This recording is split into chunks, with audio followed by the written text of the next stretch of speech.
First, an earthquake and tsunami affected Samoa. Now, Indonesia has been struck by a quake. Dozens are known dead in Indonesia, but thousands more are believed to be buried under collapsed buildings. In Samoa, a senior disaster official says the nation's death toll has risen to 83 following the massive tsunami.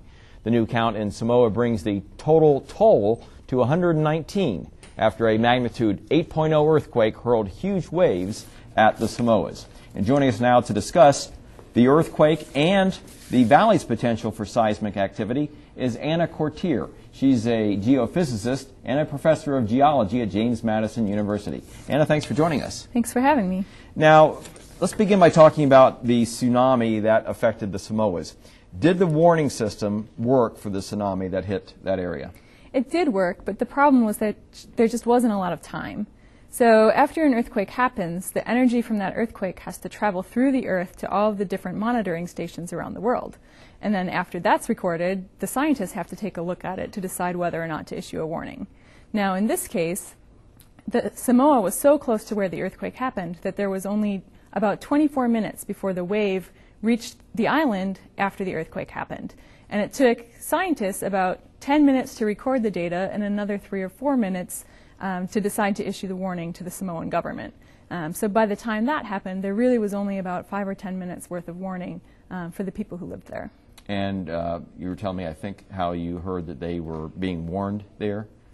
Yes, each government is issued the warning from the scientists, and then it's up to the individual government to decide what the response will be. And in Samoa, the story that I heard was that it's a very religious country. There are a lot of churches in the area. So the warning system there that was in effect was to ring the church bells, and that would signal to people that they should prepare for the tsunami.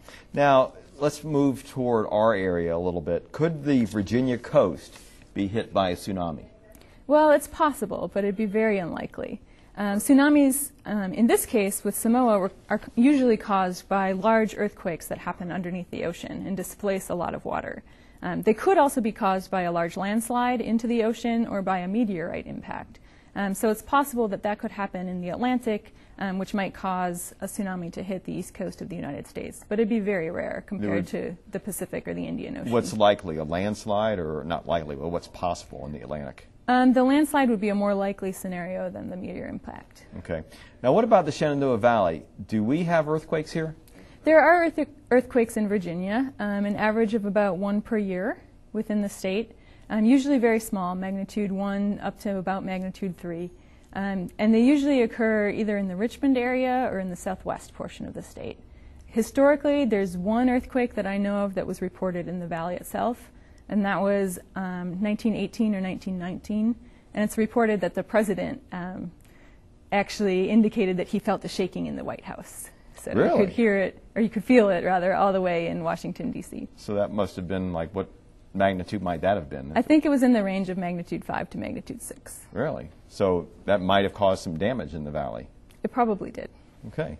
Now, could we in the valley have a big one? And what would it, if that was around a 5, what's a big one considered? 7? Well, a big one for the valley would probably be up to about a magnitude 6. Okay. Historically, the biggest earthquake that's been recorded here happened in 1897, and it was a magnitude 5.9. That would certainly be noticeable. It could certainly cause some damage.